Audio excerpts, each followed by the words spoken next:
Esta é a União das Repúblicas Socialistas Soviéticas, ou como é mais conhecida, a União das Repúblicas Socialistas Soviéticas, ou União Soviética. Esta é uma das economias historicamente mais significativas para se entender. Não apenas porque foi o lar de algumas das práticas econômicas mais controversas de todos os tempos, não apenas porque foi a nação que alterou a política mundial na segunda metade de todo o século XX, ou porque foi palco das maiores e mais rápidas quedas econômicas da história moderna. Não! Tudo isso é importante, e nós vamos falar sobre, contudo, mais importante do que tudo isso é que, mesmo hoje, quase 30 anos após a queda da União Soviética, as lições dessa nação e de sua economia continuam tendo implicações duradouras no mundo atual. Claro, a primeira coisa a saber ao analisar a economia da União Soviética é que ela era uma nação socialista. Na verdade, ela era a nação socialista, que na época era um sistema um pouco não testado.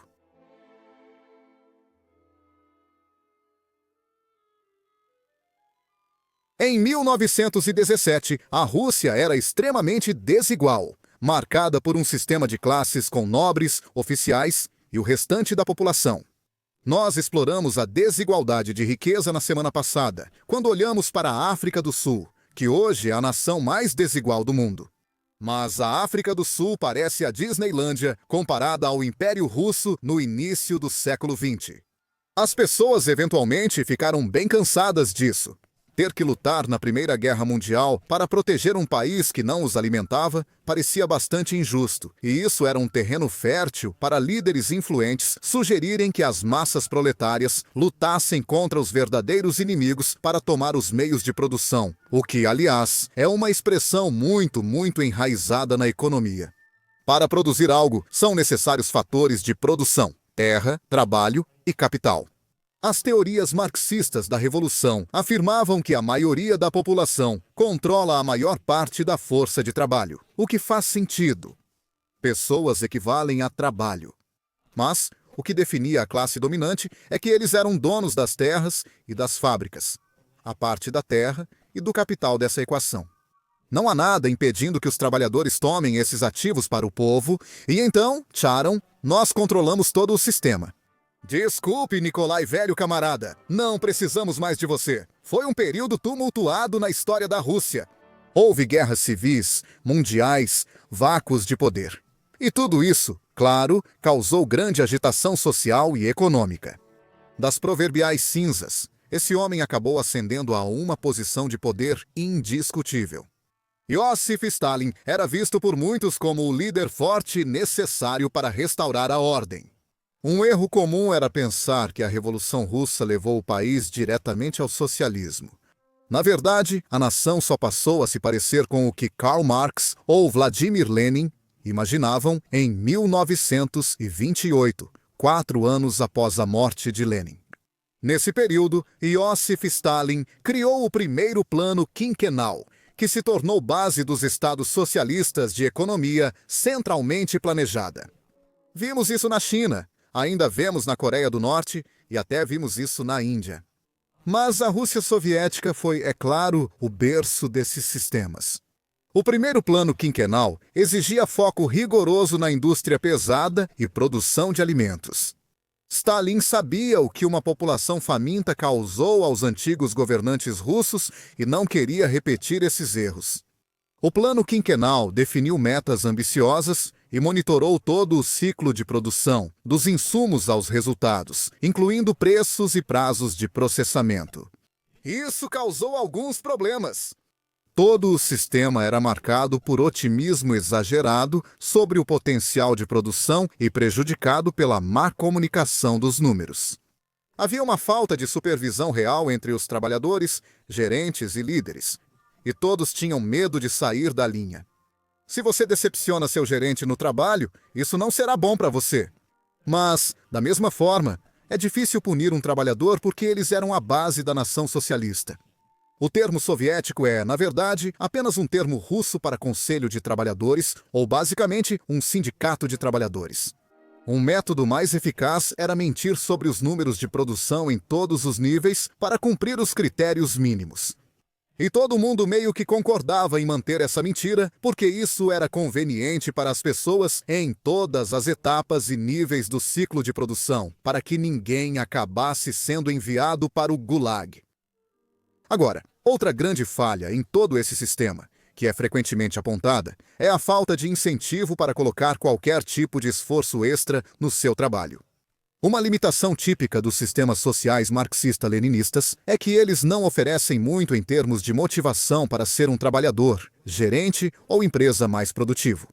No final das contas, os recursos serão alocados de acordo com as necessidades pelo Estado e o seu próprio esforço extra tem pouco a ver com o que você recebe.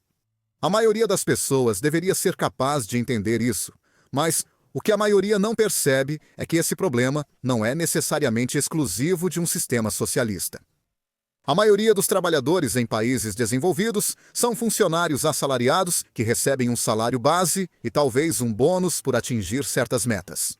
Assim como na União Soviética, há pouco incentivo para que as pessoas se esforcem mais do que o necessário apenas para não serem demitidas.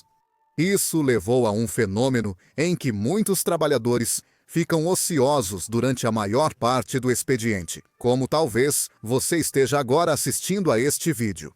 Então é isso, trabalhadores preguiçosos e desmotivados existem nas nações socialistas, sem dúvida. Mas eles também existem nas nações capitalistas. Não há grandes diferenças nesse aspecto.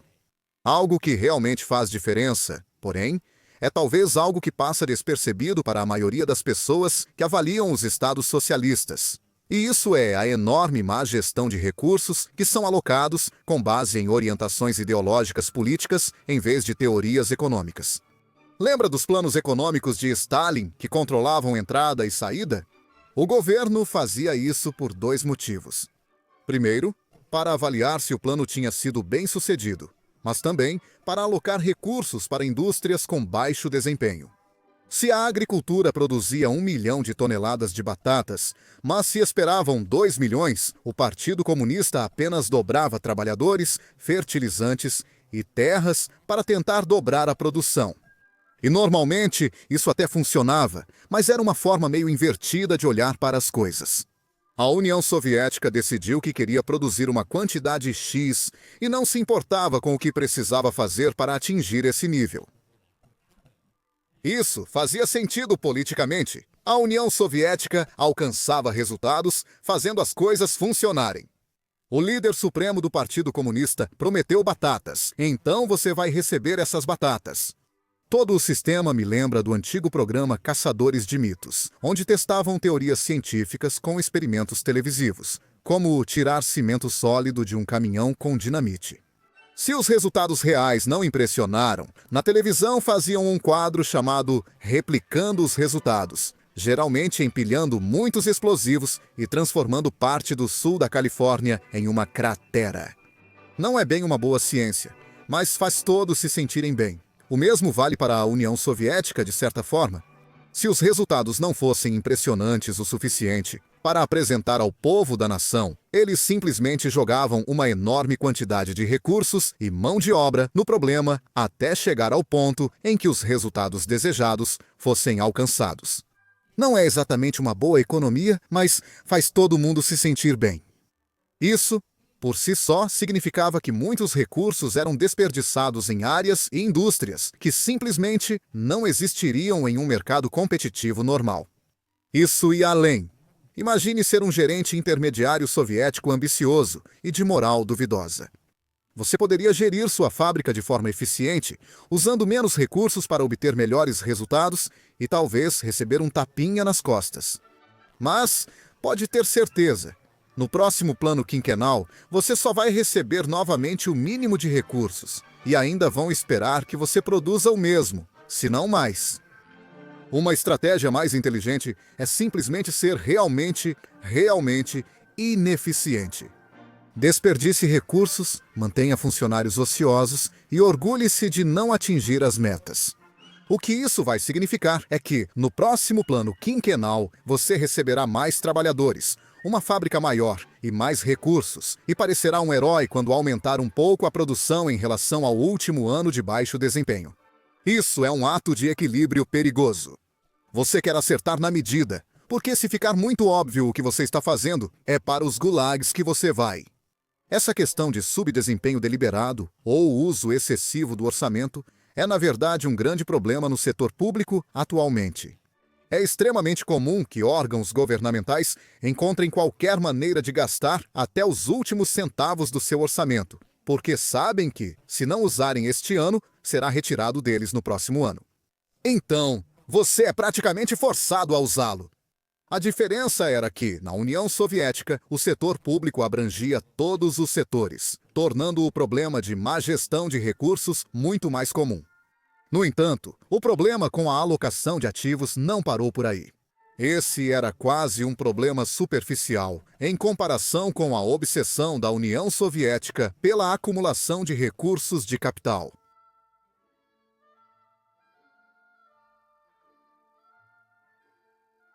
Toda essa coisa de tomar os meios de produção virou meio que um meme nos últimos anos. Mas é importante lembrar que dar ao trabalhador o controle sobre as máquinas em que trabalhava era uma pedra angular do sistema soviético, e isso aparecia bastante nos planos quinquenais deles. Lembra quando eu disse que a política atrapalhou decisões econômicas sensatas? Bem, provavelmente é nessa área que isso fica mais evidente. A União Soviética destinou a maior parte da sua capacidade produtiva para fabricar mais ferramentas que aumentassem essa capacidade, o que basicamente significava que eles preferiam produzir prensas de furar do que chaleiras.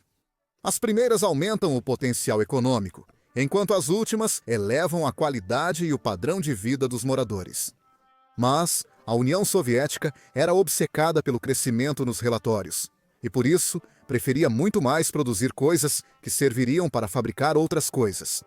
Isso mostrava que a economia crescia, mas só fornecia aos trabalhadores mais máquinas do que precisavam, sem melhorar a qualidade de vida. Isso levou a fomes e agitação política. Mas o que isso significava era que eles podiam se virar e produzir muitos bens industriais intensivos, se precisassem, o que foi necessário durante a Segunda Guerra Mundial. A União das Repúblicas Socialistas Soviéticas foi, na verdade, a nação mais afetada pela Segunda Guerra Mundial, perdendo cerca de 27 milhões de vidas como resultado da guerra. Mas ainda assim, era um adversário digno, em grande parte, devido ao seu enorme potencial produtivo. Eu sempre enfatizo que não sou um historiador militar. Então, leve tudo o que eu digo aqui com um certo ceticismo. Mas, perto do clímax da guerra, durante a Batalha de Kursk, a maior batalha de tanques da história, os soviéticos foram vitoriosos sobre os alemães, puramente pelo fato de que podiam trazer milhares de tanques a mais para o combate. Os tanques soviéticos eram muito inferiores aos tanques alemães, mas venceram simplesmente pela quantidade, o que, na verdade, é uma metáfora para todo o sistema soviético em poucas palavras.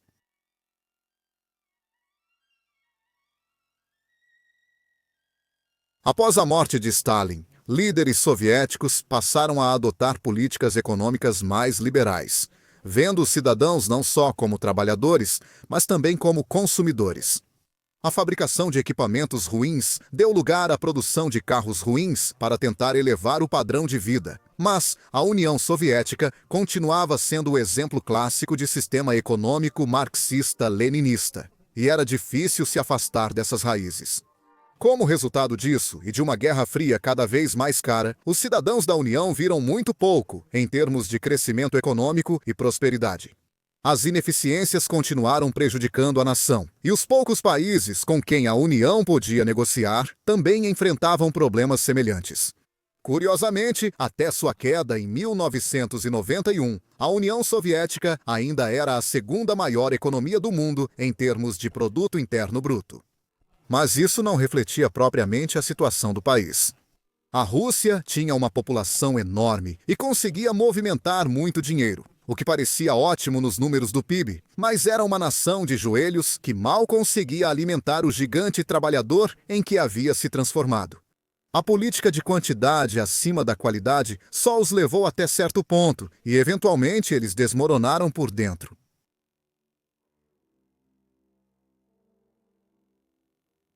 A União Soviética foi, é claro, uma nação extremamente influente, mas Os erros e problemas que causaram sua queda são importantes de entender para todo tipo de argumento que ainda é relevante nos dias de hoje.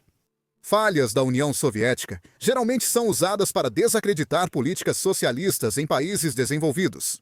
Mas é importante entender que essas falhas não eram tanto uma questão de bem-estar social, mas sim o desalinhamento de ideologias políticas com uma boa teoria econômica. A mão de obra ociosa e a desmotivação dos trabalhadores ocorrem tanto em estados capitalistas modernos quanto em comunistas. Mas, por outro lado, as falhas ainda precisam ser reconhecidas pelo que realmente são. Dar mais recursos a indústrias de baixo desempenho só aumenta o número de indústrias ineficientes. Embora uma economia não precise punir a mediocridade para ser grandiosa, ela não pode punir a excelência, ou acabará sendo medíocre, independente da ideologia política que você imponha a ela. Oi, pessoal! Espero que tenham gostado do último vídeo. Muito obrigado aos novos apoiadores do Patreon. Seu apoio mantém este canal. Caso contrário, como sempre, transmissão ao vivo no YouTube, no segundo canal, para a sessão de perguntas e respostas. Então passa por lá ou entre no nosso servidor do Discord se quiser participar. Se gostou do vídeo, curta e inscreva-se. Isso ajuda muito. Obrigado, tchau!